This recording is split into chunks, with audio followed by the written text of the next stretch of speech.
It's another edition of an Always College Football YouTube exclusive. And we felt like this was an appropriate topic because I know as a player, the biggest jump I made probably in my career was from year one in college to year two.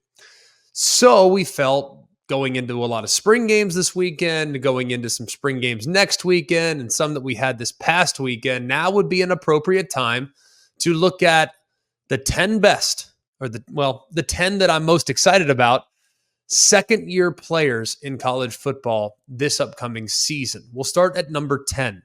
Anthony Colandrea, quarterback from Virginia.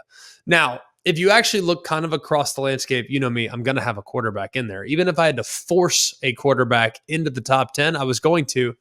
And I'll look at Colandrea, and there were a lot of really exciting moments. Now, he did throw 9 interceptions and did occasionally take some risks that are probably not necessary or warranted.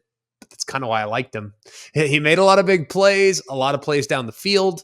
And I do think that with another year of grooming, he could be a difference maker. Now, he's not guaranteed to be the Virginia starting quarterback, but he's a guy that when he steps on the field this season, I'll be paying very close attention to the progress that he has likely made. At number 9, Abu Sama, running back from Iowa State. He earned True Freshman Player of the Week twice last year, and he was the guy that really invigorated Iowa State's offense down the stretch. Now, granted, yeah, against Texas, it didn't work out the way you wanted it to, but when you finish the regular season with a 276-yard effort, 3 touchdowns against Kansas State, I'd say that's a pretty good spot.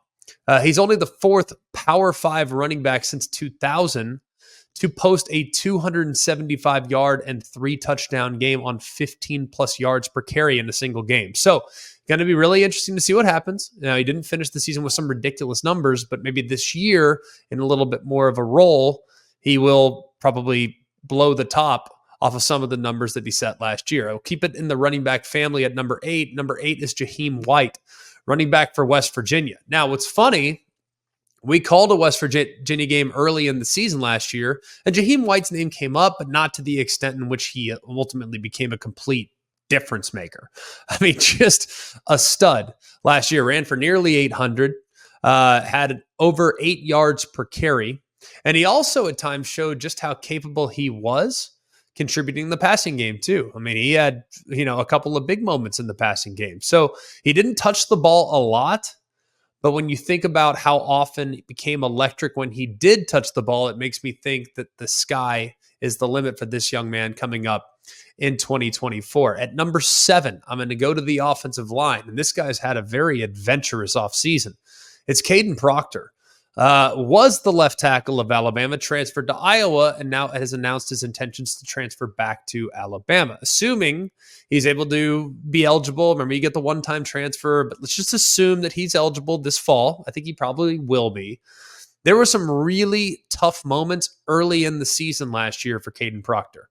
All right, they were really rough early on. But if you actually looked at how he progressed, he started to get a little better and a little better and started to get more acclimated to the speed rushers in the sport. Now, he probably was a little too big, probably needed to get a little bit more comfortable, probably need to act a little more athletic. All those things are real, but to take a left tackle job on a national championship contender day one, sure, you're going to have some growing pains. Plus, I think he's excellent in the run game as well. So Kadyn Proctor, with another year of development, I think could probably emerge as one of the better tackles in college football. At number 6, a guy that was very familiar with Kadyn Proctor, at least in week 2, would be Anthony Hill, linebacker for the Texas Longhorns. When you think about how he took over the game against Alabama, you thought, all right, this guy is, going to be the best defender in the Big 12. And yeah, there were some moments where you looked at it, it's like, all right, well, he's got the edge rush down. Off the ball, he's got unbelievable speed. He can close. He's got pretty good instincts for a guy that hasn't played a ridiculous amount of football, but he did come up big in big moments. 4 of his 5 sacks of the season last year came against Alabama, Oklahoma, and in the Big 12 title game. So in big games, he came to play, and he will be a guy that I think is only going to get better in the absence of Jalen Ford there at the second level for the Longhorns. At number 5, KC Concepcion. And I remember watching NC State. We actually did their second game of the year against Notre Dame. And I remember talking to their offensive staff. They're leading up to the games like, we got to get KC Concepcion going. I'm like, he's played one college game. What do you mean? Like, how do you know you got to get him going? Because he is our most explosive player. And we have to find a way to get him involved. Well, fast forward to the end of the year, 64 catches in the regular season, nearly 800 yards, 10 touchdowns. He led all true freshmen nationally in every single category: catches, yards, and touchdowns in the regular season. So I think he's a legit go-to guy and will be for the foreseeable future for the Wolfpack. Heavy dose of defense here in the top 4, though. We'll start at number 4, TJ Parker, defensive end for Clemson. So much was made last year about the addition of Peter Woods. You know, we had talked all off season, hey, Peter Woods, the next great defensive tackle for the Clemson Tigers. Well, yeah, Peter Woods barely missed this list, probably in large part due to the way TJ Parker constantly impacted games. He led all true freshmen with 11 tackles for loss in the regular season, with 5 sacks and 30 total tackles. I also think he's pretty dang good against the run. So for to be a young guy that's that good against the run and can attack off the edge, the sky's the limit for TJ Parker moving forward. And that defense for Clemson, I think they'll be one of the tops in college football, especially taking into account all the other true freshmen that played on that defense in a primary role. Narrowly missed Khalil Barnes, narrowly missed Peter Woods, narrowly missed Avion Terrell. But TJ Parker did make the list and he made the top 4. So you got 4 guys on the Clemson defense that could have probably made at least a strong argument to be in the top 10 second-year players coming into 2024. At number 3, Zachariah Branch, wide receiver, return specialist for USC. Now, there was an injury there in the middle of the year, but there was a moment there at the beginning when you watched the tape for USC. Nobody in the entire sport played with the same level of electricity that Zachariah Branch played with. He's the only FBS player last year to have both a kick return and a punt return touchdown. He also led the country with a 22-yard punt return average. So when you run 10, like a 10-1 100-meter dash, I'd say that it's probably pretty tough to keep up with them. Now we'll see how he continues to develop in Lincoln Riley's offense to become a more impactful piece and more of a well-rounded player that doesn't just excel after the catch, but can also create great separation as well. At number 2, Rueben Bain, defensive end for Miami. I think Rueben Bain, if not for who came in at number 1, probably had as impressive a year 1 as anybody in the sport. 37 tackles, 9.5 tackles for loss, 7.5 sacks, 2 forced fumbles, led all true freshmen with 42 total pressures. And there were times when we called multiple Miami games in which he just could not be blocked.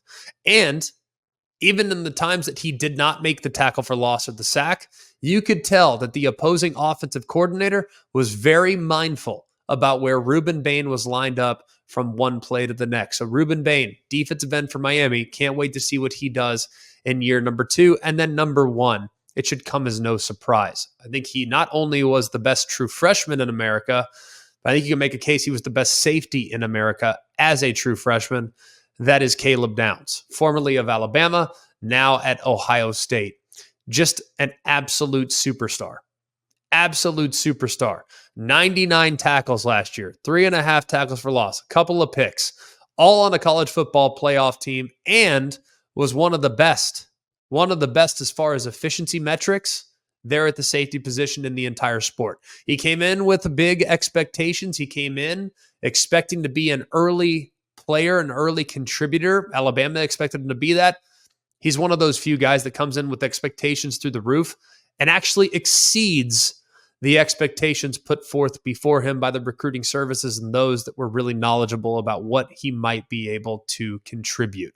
Probably the biggest portal landing in the entire offseason was when Caleb Downs chose Ohio State over Alabama and Georgia.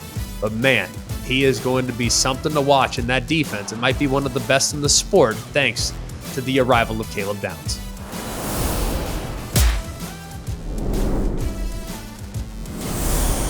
Hey guys, it's Greg McElroy. Thanks for watching Always College Football. Make sure you like, rate, and subscribe to ESPN's YouTube channel and wherever you listen to your podcasts.